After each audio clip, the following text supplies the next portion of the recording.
Time to pull up a chair. We've got another great story for you today in the rLounge. You know that feeling when someone from your past suddenly reappears back in your life and you just know they either need money, a favor, or a kidney? Today in the rLounge, manipulation doesn't work when you've already seen all the tricks before.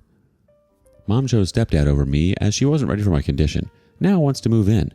I cut her off. Gosh, it's extremely difficult to forgive your parents. I don't know what I want to accomplish through this post. Maybe just vent out or maybe understand myself through others' point of view. I'm feeling very conflicted. Context. I, 28 male, was born unwanted. That's what my parents made me feel. My father, God knows who and where he is, abandoned me as soon as I was born. My mother stuck around, but it wasn't pleasant at all. I was born with a limb condition that made normal leg movements difficult for me. My muscles weren't strong. Doctors said it would be difficult for me to walk. Difficult. Not impossible, but my parents heard that I was going to be a cripple. And from that moment, I was a burden. My parents were unmarried in their early 20s. When I got conceived, my mother wanted to get rid of me, but apparently my father wanted a baby and promised to raise it with her. However, after I was born and the moment he found out about my condition, he left, leaving her alone to deal with a child she never wanted in the first place. She tried to hunt him down, but he moved states and she couldn't trace him. Helplessly, she had to raise me alone. My mom's parents were old and couldn't be of any help, but thankfully, Mom's eldest sister, Aunt Rach, was a savior. She helped me financially and emotionally during my early years, but Mom needed a partner and not a mere help. I was always a burden to her. She never said it in those words, but the way she looked at me, the way she spoke to me, the way she let others treat me, it all said the same thing. I was an inconvenience. When I look back, the initial years were still better. I remember moments of love and kindness in an overall cold existence. There were times when she took me for a walk or for a drive. Those moments made me feel that she really loved me and was a good mother. Even as a child, I used to empathize with her that she was just tired of juggling all the responsibilities alone. I held on to those memories like lifelines, thinking maybe, just maybe, she did love me. But those moments were rare, and as a child, you need continuous love and assurance. In my case, most of the time, she was distant, cold, and irritated. She would leave me alone for hours in our small apartment while she went out for work or with friends and dates. If I cried, she would snap, sometimes hitting me to shut me up. I learned early on that my needs were a nuisance to her. And then she met Stuart. He's the most cruel man I've ever seen. To him, I was just a piece of log, a cripple. That's what he called me, to my effing face. And my mother let him do so. When he first started visiting our house, he barely acknowledged me, would pass by me as if I didn't exist. When he started staying over, he would smirk at me or make a smug face. I assumed he wasn't bothered by me until he was serious about my mother. And when he was, he made it clear he didn't want me around. He called me names, belittled me, and openly spoke about how I was ruining my mother's life. Though I was very young, I have a faint memory of certain incidents. It haunted me for a very long time. It still breaks my heart to remember how I used to look up to my mother to protect and defend me. She didn't seem to care. Once she called him out for being mean and he fought with her. Since then, she remained indifferent. I stood up for myself, but it was like wrestling with a pig, which you couldn't do because the pig enjoys the mud. He would laugh and mock me even more badly. My mother would still take me on occasional walks, still tuck me into bed some nights, but Stuart would make snide remarks, questioning why she wasted her time on the cripple. Slowly, she started pulling away. Worse still, she started to believe him that I was a waste of time. The walks stopped. When I got sick, she barely acknowledged it. If I fell, she didn't come help me up. Just an annoyed look to see if I had not fractured myself, because that would have caused her more inconvenience. Stuart had planted the seed of resentment, and it grew inside her and pushed out whatever little love she might have had for me. Stuart was going through a divorce, and once it was done, my mother wished to marry him, but he was apprehensive just because of me. He told her to my face, "I want to marry you, but I don't want this burden in my life." Since then, my mom started hating me. If he was around, I was invisible. If I tried to talk to her, he would cut me off, mocking me, and she would just laugh along. Some nights, I went to bed hungry because she hadn't bothered to cook me food or get me dinner. Was too busy spending money on nights out and dining with Stuart. If I ever complained, she would snap, saying I should be grateful she kept me at all. She became violent and abusive and blamed me for everything. She wanted to travel, to see the world, to live freely, but instead, she was stuck with me. She didn't say these things behind my back. She said them right to my face. I was around 8 when they had a huge fight. My mom wanted a commitment, and he was unwilling to give it unless she got rid of me. He pushed her further to choose either him or me. Without hesitation, she chose him. I overheard her telling him she was already looking for people to take me away. The words didn't even seem to carry any weight for her. I was shattered. She set me up for adoption, but didn't have the decency to talk to me about it. The only light in my life was Aunt Rach. She was the only one who ever showed me kindness. It was because of her that my mother decided to have me and not throw me away after my condition was diagnosed. Aunt visited me once or twice a month and brought me gifts, candies, and clothes. Took me out, and those few hours were the best moments for me. She had lost a son of my age in an accident. And maybe that's why she loved me so dearly. She said she saw her son in me. When I was younger, I would tell her about how my mother was mean to me, how she screamed and hit me. She would scold my mother, but once she left, my punishments would be even worse. So I stopped complaining. I learned to suffer in silence. But when I overheard the conversation about my adoption, I couldn't hold it in. The next time my aunt visited, I broke down. I begged her to take me. I told her I couldn't stay there anymore. I wouldn't survive. I don't know if it was my desperation or her own grief that she listened. She talked to her husband, and somehow they agreed to take me in. That day my life changed. Rather, they gave me a new one. They didn't legally adopt me. Her husband was worried about the complications. He agreed to provide for me out of pity, and I would forever be grateful to them. They were not rich, but they both worked and led a good life. They gave me everything, got me the medical treatment I had never received. The doctor said if I was given proper treatment right from the early age, my condition could have been much better. If only my mother had cared enough and had taken me right to the doctor. But she never did. With my aunt's help, I learned to walk. I still have a limp, carry a stick to walk on rocky pathways, but I can cycle, I can drive, I can live. She sent me to school. I wasn't the brightest student, but I worked hard. I earned a full scholarship to college, partly on merit, partly due to my condition. Now I'm a college lecturer. I built a life that was never meant to be mine, a life that my mother never believed I could have. Shortly after my aunt took me in, my mother married Stuart. I wasn't invited to the wedding, and I didn't care. He hated children, so they never had any. I didn't have any updates about their lives because Aunt was also not fond of my mother. My aunt says my mother was a rebel, and she didn't like her. She resented her because of the way she treated me. My mother came to visit me a few times, but I refused to speak to her. My aunt insisted I at least answer her calls on birthdays and holidays, so out of respect for her, I did a few times.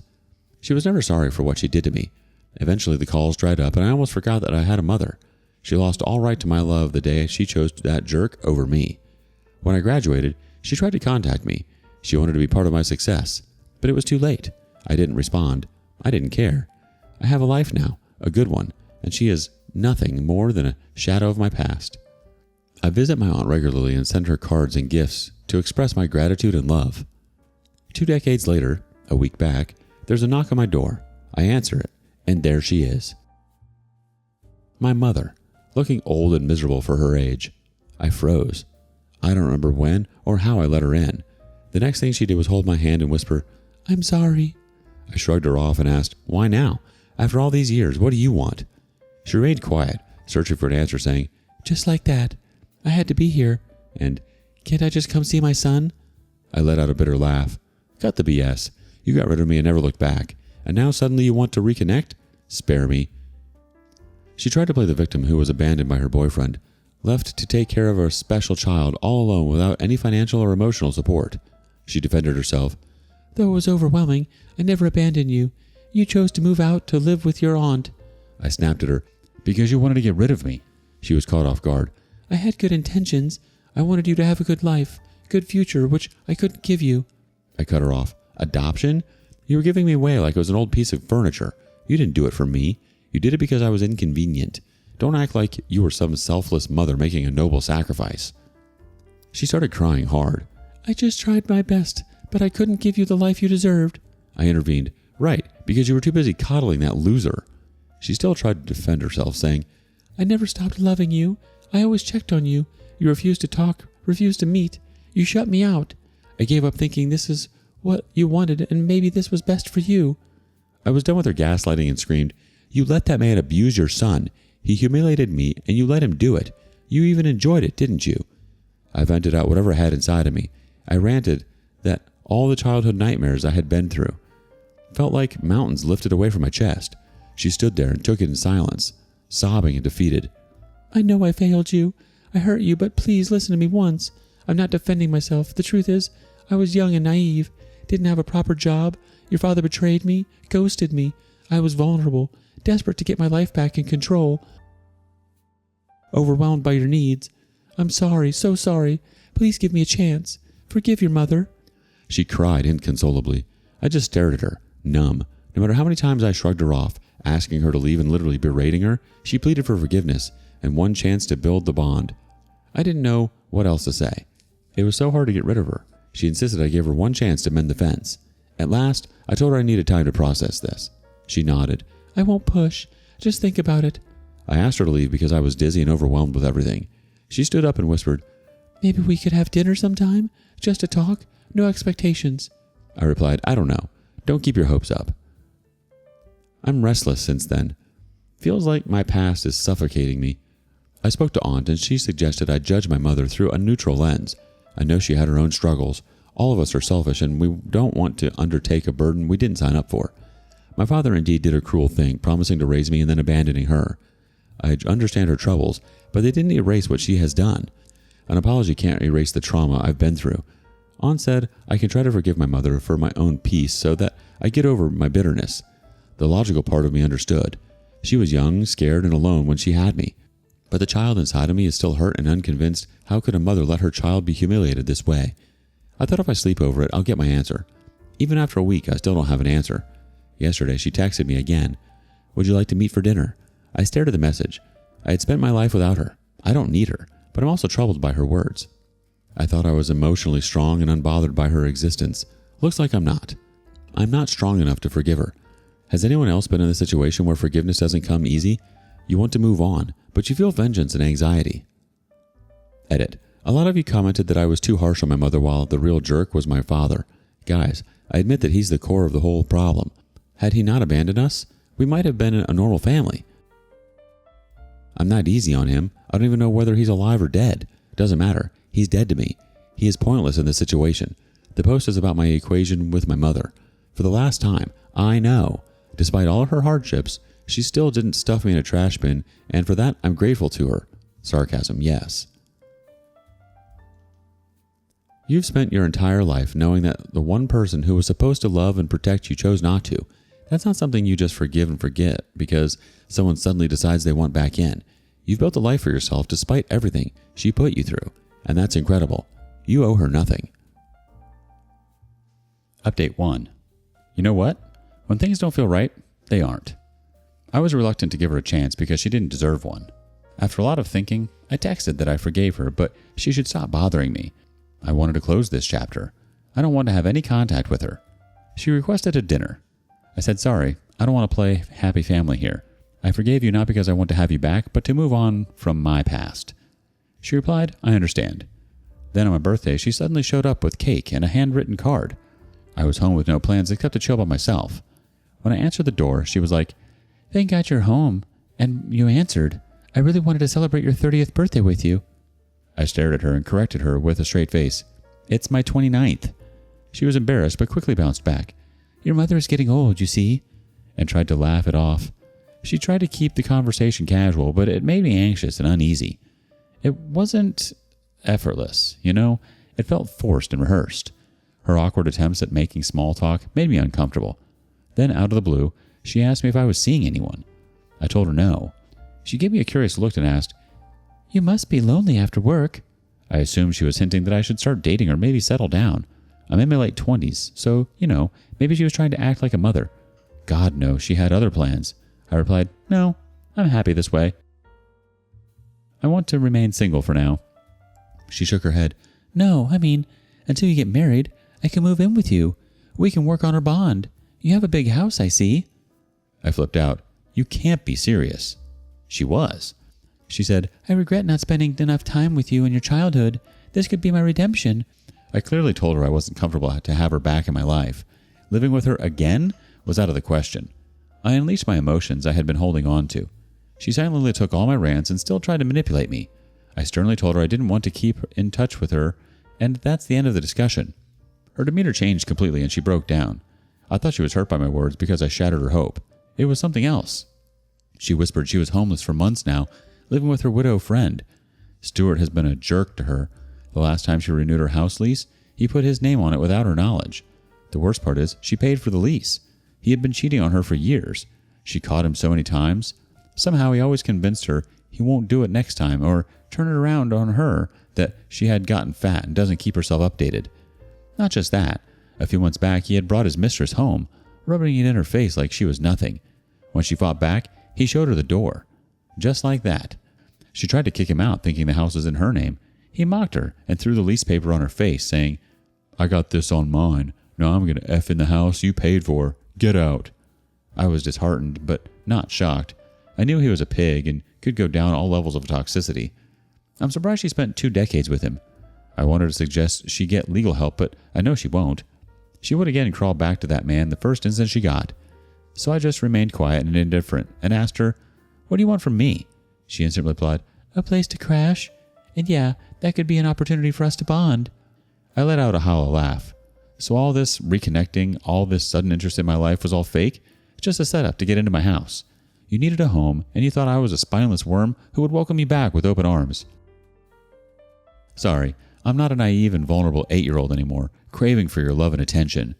She defended, "No, I swear, I wanted to mend things, but this could be a chance for us to truly heal." I stood up and said, "No, you don't want to fix things. You don't repent. You are here only because he betrayed you. You're selfish as always." Now she was desperate and panicking. I have nowhere else to go. My friend cannot keep me forever. Please help me." I said, "That's not my problem." She started crying, but I had seen those tears before. The ones that came when things didn't go her way. The ones that never fell for me when I was hungry, scared, alone. I opened the door for her and asked her to leave. She was sobbing and looking at me with pleading eyes, but I felt nothing. Not hatred, not pity. I remained stoic. She stood up and walked out. While closing the door behind her, I said, "Please don't show up again. I won't answer it." She left without saying a word. Surprisingly, I don't feel anything at all, and that's how I know I did the right thing. She showed up because she saw you as her backup plan, and the second she realized you weren't going to play along, the desperation kicked in. You did the right thing by setting boundaries and refusing to let her manipulate you. The fact that you don't feel anything, no guilt, no sadness, just proves how much you've healed. You're not that vulnerable child anymore. You gave her more grace than she ever gave you, OP. At what point does forgiveness stop meaning reconciliation? Would you have let her stay? Or was shutting the door the only real choice?